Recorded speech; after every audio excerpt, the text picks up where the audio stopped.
7 points d'avance. Le Barça a 7 points d'avance sur le Real. Il y a un mois, on avait 9 points ou 8 points d'avance.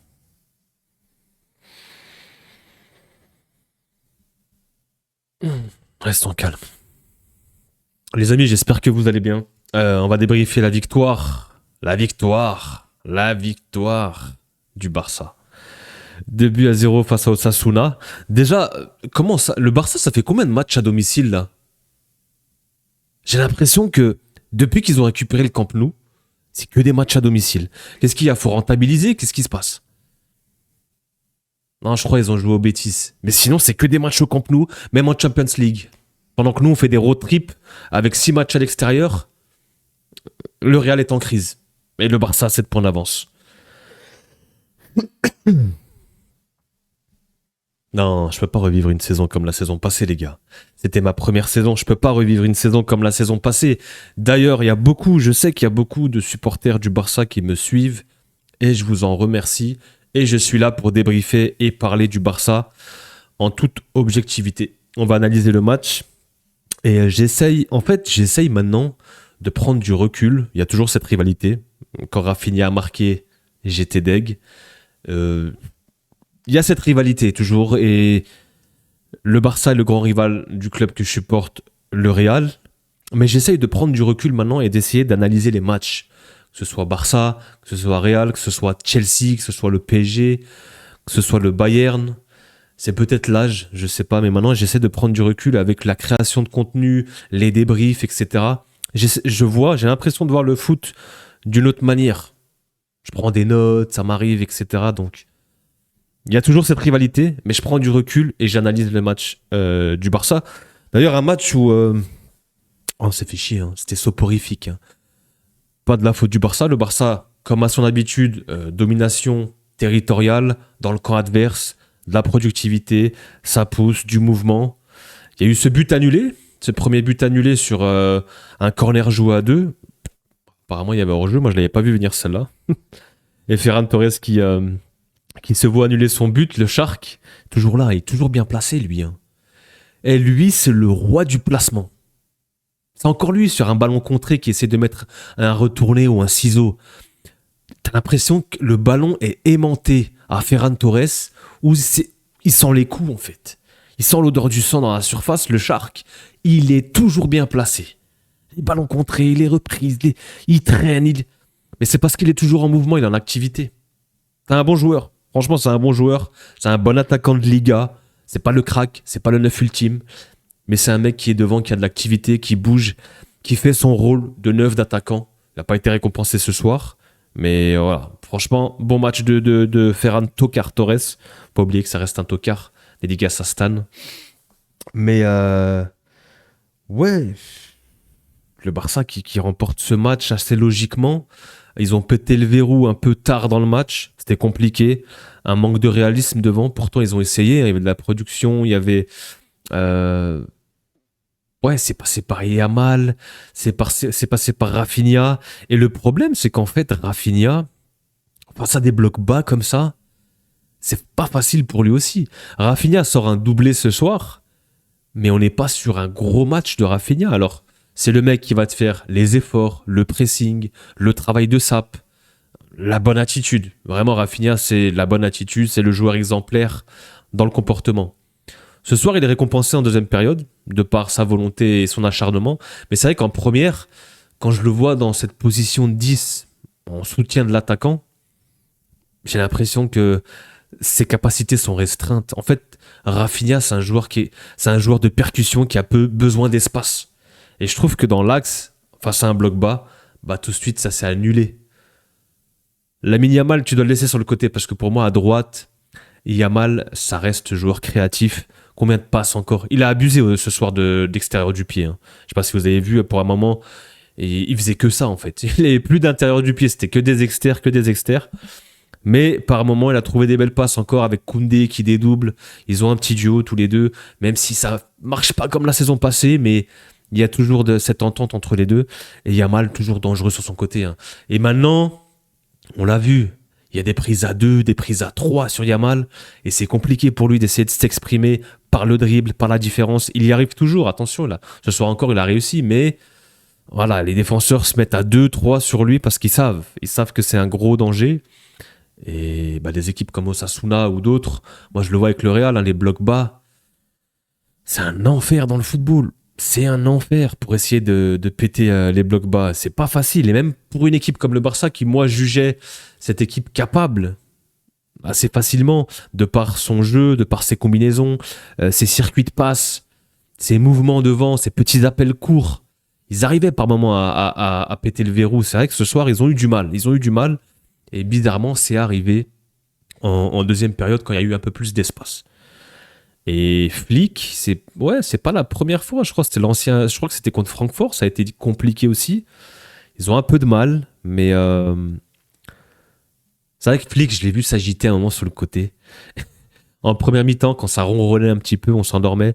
T'as Flick qui s'excite sur le côté, qui appelle Pedri. Il lui dit: Oh, Pedri! Tic-tac, tic-tac, tic. Fais tourner le ballon, là. C'est vrai que quand c'est Pedri, les gars. En fait, cette équipe, c'est simple. Il manquait Pedri. Il manquait Rafinha. Le Barça gagnait quand même ses matchs, hein, mais c'était poussif. Mais quand tu mets un Pedri et un Rafinha dans cette équipe, c'est une autre équipe. C'est deux joueurs majeurs, tellement importants. Et Pedri, encore une fois, la progression, la qualité technique, le QI football, la vision. Je me répète avec Pedri, et on se répétera jamais assez, on le dira jamais assez. Quand ce mec touche le ballon, il se passe toujours quelque chose, c'est toujours les bons choix, et il va toujours vers l'avant, il joue vertical, de par la passe ou de par la conduite de balle. Et sur une conduite de balle où plusieurs fois, il n'hésite pas, quand il voit une petite brèche, il fait cette conduite, il progresse avec le ballon, et c'est ce qui amène ce premier but où il y a un peu d'espace sur un contre, pour une fois que le Barça pouvait évoluer en contre. C'est un genre de contre, hein, c'était pas vraiment une contre-attaque, mais il y avait de l'espace, en tout cas, Osasuna était un petit peu plus haut, et c'est lui qui progresse, qui a ce ballon. Il est pas rapide, Pedri, mais il a cette certaine vitesse avec le ballon. Je pense à sa conduite de balle sans toucher. À chaque foulée, je crois qu'il touche le ballon. Ça me faisait penser un petit peu à Messi. Bon, Messi avec une autre vitesse. Attention, je suis pas en train de comparer, les gars, mais essayez de comprendre ce que je veux dire. C'est que c'est pas un joueur rapide sur la longueur ou sur la vitesse de pointe, mais sur les appuis et la conduite de balle, il a cette vélocité, je trouve. Et compliqué à le rattraper, il a cette touche de balle et cette passe qu'il trouve. Parce que moi, j'aime bien les détails, les gars. Cette passe qu'il trouve, il y aura beaucoup de comparaisons avec le Real, je pense. Mais la passe qu'il met à Rafinha, il la met dans la course, mais devant Rafinha. Il la met pas dans ses pieds, parce qu'il sait que s'il la met dans ses pieds en pleine course, le temps de faire un contrôle, ça va le ralentir, il va devoir se retourner, il lui met 1 mètre devant dans la course. Rafinha a juste à faire un contrôle frappe. Là où un Vinicius, lors du match précédent contre City en Ligue des Champions, il a cette passe à faire. Il la met n'importe où, il la met beaucoup trop loin, beaucoup trop devant. C'est là où, les gars, les petits détails, les petites passes, la passe qu'il met Pedri en extérieur du pied, elle est parfaite dans la bonne zone. Ce qui met Rafinha dans de bonnes conditions. Et ça, on va pas le voir. Personne va le voir. Personne va retenir. Tout le monde va retenir la frappe de Rafinha, la finition qui est magnifique. Il a une grosse frappe. Elle a un petit peu détourné, je crois, au contraire, mais l'enchaînement est propre. Rafinha, percussion, verticalité, frappe, puissance. Voilà, ça résume un peu le joueur. Mais les gars, essayez de regarder un petit peu la construction, les détails. Et Pedri, c'est un joueur de détails. Tout qui passe par lui. Il a les manettes. Il a les manettes du jeu. C'est exceptionnel. Encore ce qu'il fait ce soir, cette action et puis son match au global. Et le Barça qui 7 points d'avance, qui se conforte en tant que leader. Tu mets la pression sur le Real. Alors la pression, t'as pas besoin du Barça pour la pression. Là, en ce moment, ce qui se passe au Real, ça me fait peut-être un peu de bien. J'aurais jamais cru dire ça, mais ça me fait du bien un peu de parler d'autre chose que du Real. Peut-être parler un peu du Barça, des matchs. Bon, ils ont gagné. C'est relou. J'aurais préféré qu'ils perdent ou qu'ils fassent un match nul. On aurait pu essayer de, pourquoi pas, avoir un petit gain de motivation demain pour aller chercher cette victoire à Alaves, pour essayer de recoller. Le Barça, a pété le verrou à la 70e. C'était tardif, mais ils ont réussi. Mais en ce moment, on n'a pas besoin de mettre de la pression sur le Real parce que le Real se met la pression tout seul. Le Real est deuxième en Liga, le Real est dans le top 8 en Ligue des Champions, mais c'est la crise totale. Il y a une crise de résultats. Les joueurs n'étaient plus avec le coach, mais ils se rabibochent, ils reviennent. Xabi Alonso est sur un siège éjectable. T'as pléthore de blessés, t'as plus de défense. Demain, les gars, ça peut être catastrophique pour le Real. Bref. Je dis ça parce qu'aussi, il y a pas mal de joueurs, il y a pas mal de fans du Barça qui m'ont écrit, qui m'ont laissé des petits messages, des commentaires, que ce soit sur les vidéos YouTube, même par mail ou sur Insta et tout. Il y a pas mal de personnes qui m'ont écrit pour me soutenir. Et ça, vraiment, c'est cool. Voilà, franchement, il y a quand même des personnes qui sont bienveillantes. Il y en a qui peuvent très bien, qui se réjouissent de la situation du Real. Chacun pense comme il veut, mais il y a certaines personnes bienveillantes qui viennent vers moi et qui me disent courage, c'est pas facile, force à vous, c'est une période difficile. Nous aussi, on a connu ce genre de situation il y a quelques années, on s'est relevé, etc., etc. Donc merci vraiment les gars, ça touche, ça fait plaisir de voir que même s'il y a cette rivalité dans les deux communautés, pardon, on est quand même capable d'être des humains, des êtres humains, à savoir se parler dans la bienveillance, tout simplement. Sur le match, que dire de plus, à part que il y a quand même eu quelques face-à-face concédés, toujours cette défense un petit peu perméable, mais c'est le jeu du Barça, ils jouent haut, ils ont cette possession, et cette agressivité au pressing qui a plutôt bien fonctionné, je trouve, hein, le pressing ce soir, encore une fois. C'est vrai que même un joueur comme Rashford, j'en ai pas parlé, qui a été titulaire ce soir, il fait un bon match, même si je pense que c'est plus un impact player. Je pense que Rafinha doit garder son poste à gauche et Yamal à droite et laisser un créateur en 10. Pourquoi pas tenter un Yamal ou pourquoi pas remettre un Fermin ou même un Pedri un peu plus haut, je sais pas, mais pour moi Rafinha doit bien rester à gauche. Même si Rashford a commencé, je l'ai trouvé intéressant, mais pour moi c'est plus un impact player. Quand il rentre, voilà, il peut ramener de la fougue, son énergie, sa vitesse, sa puissance. Et je trouve que dans ce match, il stat un peu moins. Il avait beaucoup staté en début de saison. Là, il stat un peu moins. Mais il apporte toujours dans le jeu. Et je trouve que il s'est pas mal acclimaté au style de jeu du Barça. Je trouve que l'adaptation est pas mal pour Rashford. Vraiment, c'est une bonne pioche, libre. Le Barça a fait une affaire avec Rashford dans le pressing, dans la créativité, dans le fait d'essayer de conserver le ballon. Il a vite compris en fait quel était le style et l'ADN Barça. Et il essaye du moins de s'en rapprocher, d'essayer de ne pas faire tâche dans le collectif. Et honnêtement, que ce soit le pressing, etc., je le trouve bon. Donc Rashford, pas mal. Franchement, Rashford, ces 4-5 premiers mois, là, c'est une bonne nouvelle pour le Barça de l'avoir. Et finalement, il y a un joueur qui m'impressionne aussi, les gars. C'est un joueur masqué. Vous voyez de qui je parle? Ce joueur masqué, là. Eric Garcia, les gars, la polyvalence du mec, à plusieurs reprises, le contre-pressing, il vient comme un acharné, il te récupère les ballons. En fait, t'as même pas le temps de contrôler, il est là. Genre, tu te retournes, il est là. C'est un attardé, ce mec, c'est un malade. Eric Garcia, le pressing, waouh! À un moment donné, il fait une course sur le côté avec Victor Munoz, qui fait un bon match, hein, le petit Madrilène qui a essayé contre le Barça. Il a voulu avoir son petit moment. Il a eu son face-à-face, tire à côté.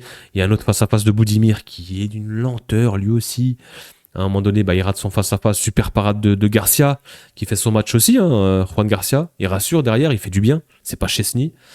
Mais pour en revenir à Eric Garcia, sur le côté qui rattrape Munoz, il le lâche pas. Munoz, c'est une mobilette. Tu vois qu'Eric Garcia, à la vitesse, il le tient. Il l'emmène jusqu'au poteau de corner. Il le tacle.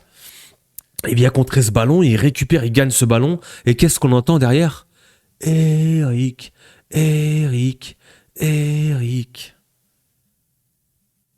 Chapeau, ce joueur. Chapeau, je comprends pourquoi Flick il disait que c'est un joueur primordial dans son équipe. Parce que déjà, d'une part, par sa polyvalence, il peut jouer partout.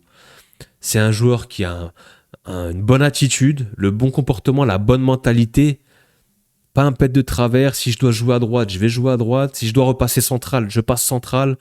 Des choses simples.